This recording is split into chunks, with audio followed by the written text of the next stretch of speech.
Und in diesem Video werdet ihr erfahren, wie ihr am besten euren Koffer packt, wenn ihr nach Korea reist. Juhu, hoffentlich können wir auch bald wieder reisen. Bald, vielleicht ja.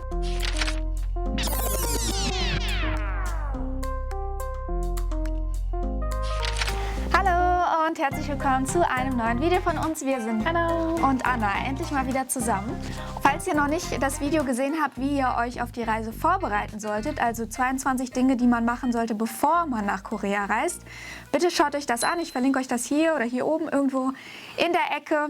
Und dann seid ihr schon mal auf der sicheren Seite, wenn ihr diese Dinge getan habt. Dann nehmen wir an, ihr habt jetzt schon alles gebucht und packt euren Koffer. Womit fangen wir an? Am besten mit dem Gepäckstück an sich. Also am besten solltet ihr einen Rucksack anstatt einen Koffer nehmen, da man ja ständig in die irgendwelche Gebirge oder wie heißt es, Hügel ist. Deswegen ja. Und die Straßen sind nicht immer so glatt, sondern gibt es so steinige Straßen. So Pflastersteine, genau, die halt sehr klein sind. Ja, da geht ihr Gepäck entweder kaputt oder ihr habt keine Kraft mehr. Deswegen am liebsten einen sehr angenehmen Rucksack mitnehmen. Genau, also diese großen Reiserücksäcke halt am besten, ne? So wie die meisten Leute das verwenden, wenn die so eine Rundreise irgendwie machen in Thailand. Oder wandern. Oder wandern, genau. Ja, und bevor ihr losgeht von zu Hause, bitte überprüfen bei eurem Fluggesellschaft, wie groß ihr Gepäck sein sollte oder sollte, wie viele Kilogramm und die Abmessungen dafür, weil ja, wer schon gereist ist, weiß Bescheid, dass das nicht immer so die schönste Sache ist, wenn man zum Flughafen kommt und gesagt wird, nee, das passt nicht rein. Das ist auch das Gute an einem Rucksack zum Beispiel, weil den kann man immer noch schön so ein bisschen zusammendrücken und quetschen. Doch, es passt. Passt. Das geht halt mit so einem Koffer nicht. Ich zum Beispiel habe so einen Hartschalenkoffer und ja, der ist halt so, wie der ist, auch wenn du den nur bis zur Hälfte befüllst. Der hat trotzdem diese Abmessung und da kann man leider Gottes nichts dran tun. Ja, das war's mit eurem Gepäckstück, also wo die meisten Sachen von euch drin sein werden. Weiter geht's dann mit dem Handgepäck. Am besten nehmt ihr etwas mit als Handgepäck, womit ihr dann auch in Korea die ganze Zeit rumlaufen könnt. Also wenn ihr dann irgendwie eine schöne Handtasche haben wollt oder so, dann nehmt die auch direkt als Handgepäck. Dann habt ihr nicht unnötig schwere Sachen noch zusätzlich in eurem Koffer drin.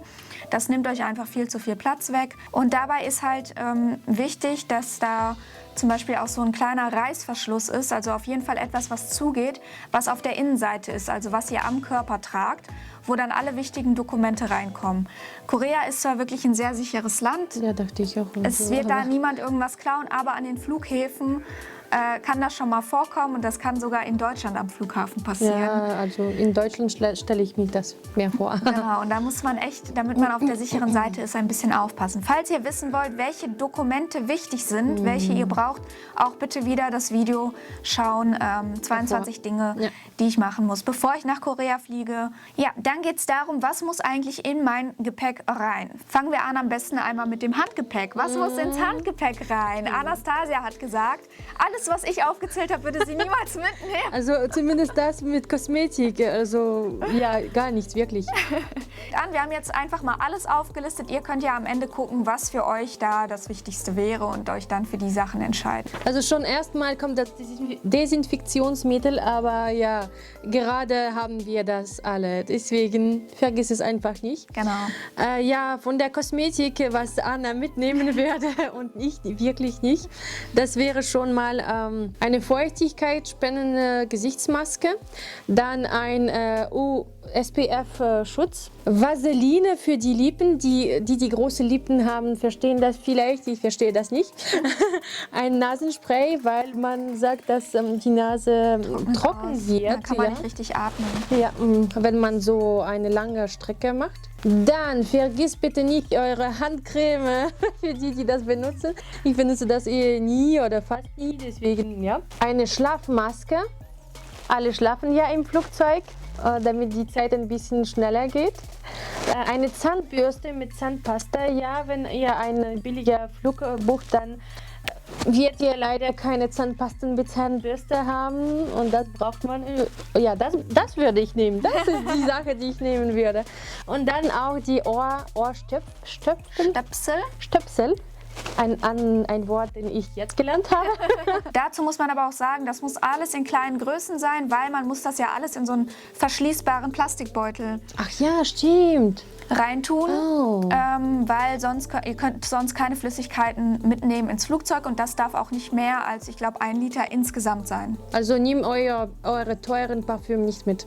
Genau, also zumindest nicht im Handgepäck, im Ja. Koffer dürft ihr das auch natürlich alles dabei haben. Also dann ins Handgepäck sollten natürlich auch alle wichtigen Dokumente, bitte auf gar keinen Fall solche Sachen in euren Koffer packen. Koffer kann immer verloren gehen. An der Stelle wieder, wer das letzte Video nicht gesehen hat, schaut euch das an. Da sagen wir auch, welche Dokumente ihr unbedingt braucht, wenn ihr nach Korea reisen möchtet. Dann würde ich auf jeden Fall noch ein paar dicke Socken einpacken ins Handgepäck, weil wenn man schläft und man hat kalte Füße, ist das für viele unangenehm. Und vergisst bitte natürlich nicht euer Bargeld. Wer reist ohne Bargeld? Passiert. Deswegen, ja, um alles bezahlen zu können, bitte ein paar hunderte Euro vielleicht mitnehmen. Dann, ja, um für so ein bisschen Unterhaltung zu sorgen im Flugzeug. Die meisten Langstreckenflugzeuge haben ja eigentlich dieses Entertainment-Display schon da eingebaut. Das ist schön. Aber ja, die haben... Filme da? Da gibt es auch Filme, gibt es Musik eigentlich, alles Mögliche, auch so Spiele und so. Aber die haben natürlich nicht alles und deshalb ist es immer gut, wenn man sich entweder aufs Handy schon im Vorfeld irgendwelche Serien runterlädt oder Laptop oder Tablet oder ein Buch, genau. Ja, also wirklich Empfehlung von mir. Ich weiß, es kostet super viel, aber wir haben diese Bose Kopfhörer gekauft mit Noise Cancelling und geil. das im Flugzeug. Es ist die beste Investition ever, beziehungsweise wenn ihr so lange Strecken macht, dann ist es wirklich das Beste ever. Dann für eure ganzen Elektroartikel, die ihr dabei habt, nehmt vielleicht auch zusätzlich noch eine Powerbank mit. Es ist nicht immer in jedem Flugzeug so, dass man da auch seine Sachen laden kann. Das war's mit dem Handgepäck. Falls euch das Video bis jetzt gefallen hat, dann gebt uns bitte ein Like dafür. Und falls ihr mehr Tipps braucht rund um eure Korea-Reise, falls ihr Korea liebt und auch gerne koreanische Rezepte haben möchtet oder was darüber erfahren möchtet, Alles über die über Korea. koreanische Kultur, über K-Pop, K-Drum, abonniert bitte unseren Kanal. Und die nächsten Videos, die wir machen werden, werden auch rund um eure Korea-Reise gehen. Das heißt, da werdet ihr noch einige Tipps haben. Um die Videos nicht zu verpassen, bitte Kanal abonnieren und auch unbedingt die Glocke anklicken. Dann kriegt ihr nämlich immer eine kleine Benachrichtigung, hey, ein neues Video von T-Round ist raus. Und dann verpasst ihr das auf gar keinen Fall und seid auf jeden Fall tipptopp vorbereitet für euren Korea-Urlaub. Ja, machen wir weiter. Was muss denn dann in das Gepäck rein, also in den Rucksack? Ja, ihr solltet natürlich die Kleidung an die Jahreszeiten anpassen. Wenn ihr im Sommer dahin fliegt, ja, so Sommerkleidung. Aber ich hätte trotzdem so auch warme Kleidung genommen, weil da gibt es so viele Klimaanlagen und so weiter. Man weiß nie, ob man zu kalt wird oder so. Deswegen am liebsten doch ein paar Stücke warme Kleidung Hoodies, nehmen. ein paar Strickjacken oder so. Aber nehmt nicht zu viele Kleidung, wenn ihr zum Beispiel in ein Airbnb einreist, ja. Weil da meistens gibt es ja eine Waschmaschine, wo ihr eure Sachen waschen könnt. Deswegen braucht man auch nicht zu viele Sachen mitnehmen. Genau. Also ich war ja insgesamt für 3 Wochen in Korea und ich habe Kleidung nur für eine Woche mitgenommen, weil ich die dann halt dort immer gewaschen habe. Und da ist ja auch meistens dann auch so ein Wäscheständer, wo man das alles aufhängen kann. Das war überhaupt gar kein Problem. Und wenn ihr im Hotel unterkommt, da kann man dann auch gegen Aufpreis die Sachen reinigen lassen. Also das war jetzt zu den Sommersachen. Im Winter ist halt sehr, sehr kalt in Korea. Ist auch nicht die beste Reisezeit. Würde ich gar nicht empfehlen, im Winter dahin zu reisen. Aber da müsst ihr natürlich sehr, sehr viele sehr, sehr warme Sachen mitnehmen. Und das nimmt doppelt so viel Platz weg im Koffer. Deshalb am liebsten im Frühjahr oder im Herbst dahin reisen. Dann kommen wir zum Schuhwerk. Ihr braucht auf jeden Fall feste Schuhe. Immer bitte feste Schuhe, keine Sandalen oder so. Die auch wasserfest sind, weil wenn es in Korea regnet, Dann regnet es. dann regnet es wie aus Eimern. Also da kommen nicht nur so ein paar Tröpfchen, sondern es ist wirklich extrem. Am besten auch irgendwie eine dünne Jacke oder so einpacken, die auch wasserfest ist. Es gibt ja diese Ultraleichtjacken, die kann man mittlerweile auch auf Amazon und so kaufen. Die sind dann so klein, kann man so zusammenfalten. Und sowas wie Regenschirm und so, das findet ihr dort an jeder Ecke. Das könnt ihr dort kaufen. Das müsst ihr nicht Für von ein paar hier. Euro, ne? Es wird nicht so teuer Genau, sein. das müsst ihr auf gar keinen Fall aus Deutschland mitschleppen. Ja, sowas wie Unterwäsche und so, na, da kann ich euch jetzt keine Tipps geben. Also ich kenne Leute, die nehmen dann Sachen für ein Jahr mit, gefühlt. Falls die da, weiß ich nicht rechtzeitig auf Toilette schaffen.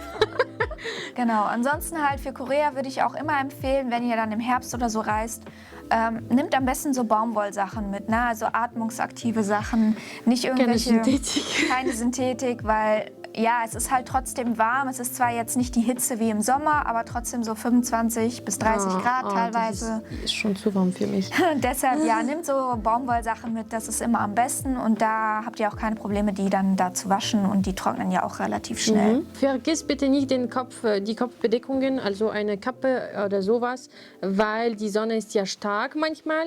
Und wenn ihr wandert oder so, dann braucht man das auf jeden Fall unbedingt, ne? Ja. Für die Shampoos und so weiter, wieder wenn ihr ein Airbnb bucht, dann braucht ihr das meistens nicht, weil die sind meistens ja da schon. Genau. Und wenn nicht, dann kauft ihr das einfach in einem Laden. Für alles, was mit Hautpflege zu tun habt, Leute, wenn ihr nach Korea reist, das ist das Hautpflegeparadies. Nehmt nicht euer 10-Step-Beauty-Programm mit. Das nimmt auch wieder viel zu viel Platz weg, was ich immer mache.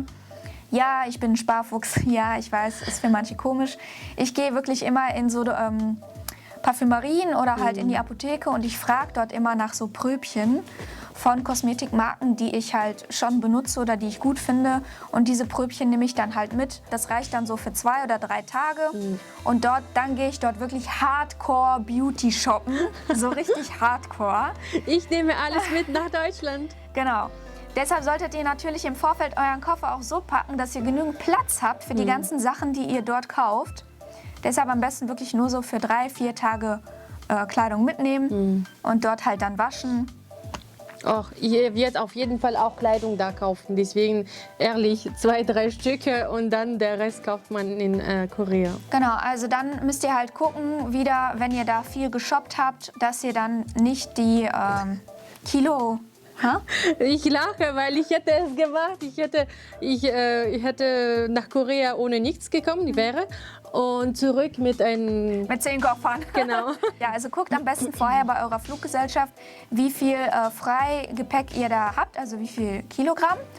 Bei den meisten Fluggesellschaften ist es 23 Kilo. Und ja, wenn ihr das überschreitet, müsst ihr natürlich draufzahlen. Das will nicht jeder und die Preise sind schon enorm. Also da zahlt man dann pro Kilo 20 Euro, manchmal 30 sogar. Oh, wow. Das geht sehr ins Geld, deshalb achtet da wirklich drauf. Vielleicht so eine kleine Handwaage ins Gepäck reinpacken, damit ihr das dann da kontrollieren könnt, dass ihr nicht... Und natürlich vergiss nicht die Schmerztabletten und alles, was dazu kommt, wie Tabletten gegen Durchfall, Tabletten gegen Verstopfung oder Sodbrennen für die Leute, die nicht so gut vertragen die scharfe Sachen und ja. Das braucht ihr auf jeden Fall oder auch Tabletten, die nur für euch geeignet sind, weil vielleicht wird ihr das nicht in Korea finden können oder zum Beispiel die Schmerztabletten werden ja nur vom Arzt da verschrieben. Ihr könnt das gar nicht in der Apotheke so kaufen. Könnt ihr nicht, deswegen einfach mitnehmen. Ansonsten, falls ihr irgendwas jetzt vergessen habt, wenn ihr in Korea seid und so, oh shit, ich habe doch 10 Unterhosen zu wenig. Ihr könnt alles in Korea kaufen, also auch für wenig Geld. Die haben ja diese teilweise ganze Shopping-Center in den Metrostationen. Und da könnt ihr für wenig Geld wirklich alles kaufen. Deshalb macht euch da keine Sorgen. Kleidung ist wirklich euer kleinstes Problem. Das Wichtige ist, dass ihr mit euren Dokumenten einfach, ja. alles dabei habt, dass ihr vielleicht eine Kreditkarte habt, euer Bargeld da vernünftig irgendwie mit habt. Und ja, Medikamente hast du schon gesagt. Medikamente hätte ich auch. Jetzt steht eurer Reise nichts mehr im Wege und ihr könnt jetzt gechillt mit eurem Koffer langsam euch auf den Weg zum Flughafen machen. Jetzt solltet ihr euch langsam Gedanken machen, wie es so um kulturelle Dinge in Korea steht, wie ihr euch dort verhalten solltet. Deshalb werden wir euch im nächsten Video erzählen, welche Dinge ihr in Korea auf gar keinen Fall tun solltet, denn da werdet ihr als sehr, sehr unhöflich abgestempelt und ja, als blöde Ausländer werdet ihr im Endeffekt dastehen. Deshalb ja, schaut euch auch das Video bitte an. Wenn ihr das nicht verpassen wollt, bitte Kanal abonnieren, Glocke aktivieren und dann verpasst ihr nichts mehr. Das war's von uns. Wir sehen uns im nächsten Video. Wir sehen uns. Dankeschön. Tschüssi. Bye.